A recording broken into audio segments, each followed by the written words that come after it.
Salam hörmətli izləyicilər, bu gün sizə yenə də deyim yeni topludan bir sualın izahını vermək istəyirəm. Qeyd edim ki, bu sual baş üzvlərə aiddir.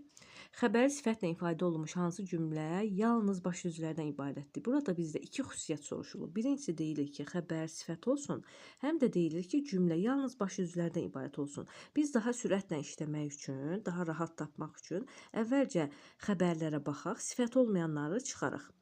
Hava bugün çox gözəldir. Gözəldir sifət saxlayırıq. Bizim rayonumuzun havası rütubətlidir. Saxlayırıq sifətdir. Babam gündə bir ərazinin otunu biçib qurudur. Qurudur sözü çaşdırmaq üçün verilib. Biz sual veririk. Baxırıq bu sifətdir yoxsa feildir? Nə edir? Qurudur. Bu feildir. Ona görə C bəndini çıxdıq. D bəndi. Sonra o dəsmalla masanı təmizlədi. Təmizlədi feildir. Bunu da çıxırıq.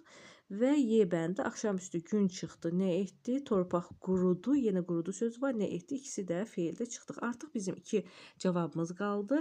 Deməli işimiz çox asanlaşdı. Hava bugün çox gözəldir. Necədir? Gözəldir. Nə? Hava. Nə zaman gözəldir? Bugün. Burada zəflik də var. Deməli bizim cavabımız A bəndi ola bilməz. B bəndi bizim rayonumuzun havası rütubətlidir. Necədir? Rütubətlidir. Nə rütubətlidir? Bizim rayonumuzun havası ismi birləşmə ilə ifadə olunub mübtəda. Yalnız baş üzvlərdən ibarətdir və xəbər də sifətdən ibarətdir. Deməli cavabımız oldu uşaqlar B bəndi.